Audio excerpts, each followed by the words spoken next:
유엔에서 화약 냄새가 가득하다. 북한이 일본을 공개 지목하며 상임이사국 진입 자격 논란을 촉발. 2025년 11월 22일 20시. 유엔 총회가 민감한 의제로 들어갈 때마다 국제정치의 온도는 점점 상승한다. 특히 안보리 개혁 상임이사국 의석 확대 같은 핵심 사안이 논의될 때는 어느 국가의 한마디도 지역 전체, 나아가 세계의 지정학적 균형을 흔들 수 있다. 최근 내 관심을 끈 것은 북한이 제80차 유엔 총회 안보리 개혁 전체 회의에서 매우 이례적으로 강경한 자세로 일본을 공개적으로 지목했다는 점이다. 비슷한 논란은 과거에도 있었지만 이번 발언은 표현 강도, 외교적 장소, 파급 범위 모두 훨씬 크기 때문에 국제사회가 중대한 신호로 받아들이고 있다. 그렇다면 일본의 상임이사국 진입은 왜 계속해서 난관에 봉착하는 걸까? 이번 공개 발언은 어떤 국제적 인식을 반영하고 있을까? 유엔 총회 현장 급변 북한, 일본 향해 자격 부족 직격탄. 11월 18일 오후 비교적 절차적 논의가 중심이던 유엔 개혁회의는 북한 대표 김성경의 발언 이후 갑자기 긴장감이 감돌기 시작했다. 그녀는 일본이 안보리 상임이사국을 신청할 도덕적 기반이 부족하다고 직설적으로 말했다. 표현은 강했지만 더 큰 반향을 불러온 이유는 그녀가 언급한 문제가 국제사회에서 오래도록 논쟁의 대상이 되어온 사안이기 때문이다. 일본의 역사 문제 처리 방식, 전쟁 책임 인식, 특정 역사 사건에 대한 외교적 표현 방식은 항상 글로벌 여론의 관심을 받아왔다. 발언 직후 회의장은 긴장으로 굳어졌고 일본 대표단은 즉각 심각한 표정을 지었다. 이는 단순한 양자 갈등이 아니라 유엔 총회라는 국제 최고 무대에서 특정 국가의 상임이사국 자격을 직접 문제 삼은 매우 드문 사례였다. 해결되지 않은 역사 문제 국제사회가 계속 주시하는 이유. 이번 북한의 발언이 큰 반향을 일으킨 이유는 지적한 내용이 단순 사건이 아니라 국제사회가 수십 년간 반복적으로 논의해온 주제이기 때문이다. 즉, 일본의 역사 문제는 정말 완전히 해결되었는가? 일본의 제2차 세계대전 전쟁 책임과 그로 인해 발생한 여러 역사적 상처는 동아시아에 깊은 영향을 남겼다. 국제학계와 정치권에서도 광범위한 연구와 논쟁이 존재한다.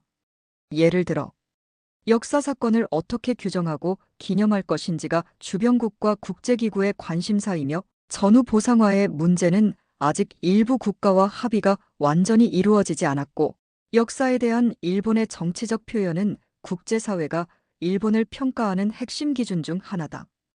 따라서 북한의 발언은 오랜 기간 존재해온 국제적 논쟁 지점을 다시 건드렸고 자연스럽게 큰 관심을 불러왔다.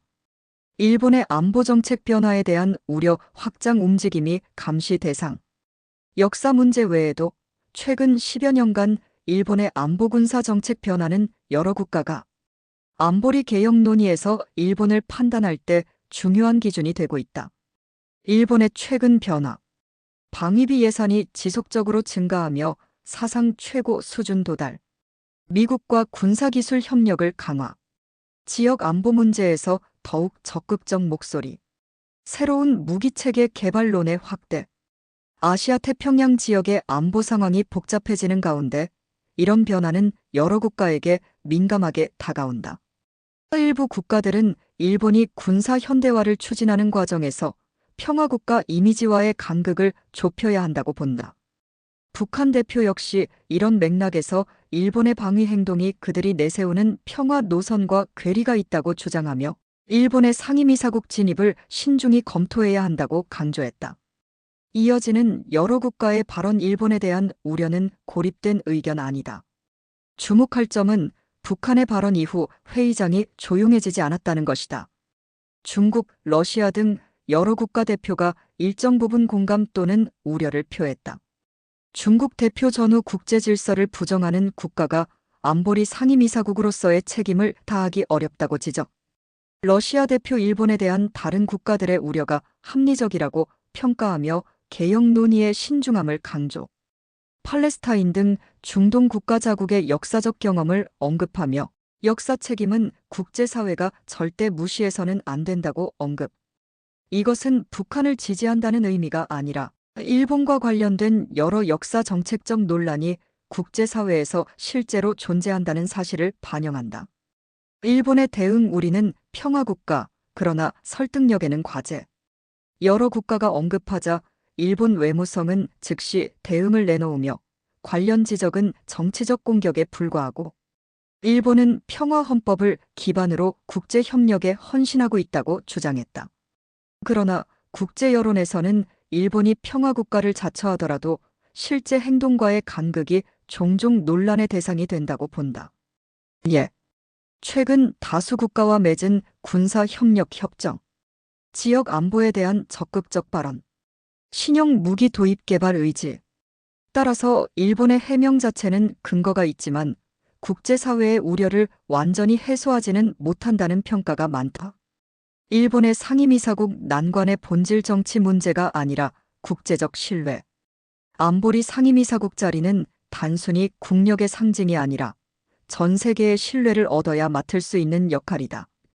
북한 대표가 발언 말미에 강조한 것처럼 상임이사국은 힘의 상징이 아니라 전 세계의 책임을 짊어지는 자리이며 국가의 역사, 현실 정책, 지역관계 등 모든 요소가 종합적으로 고려된다.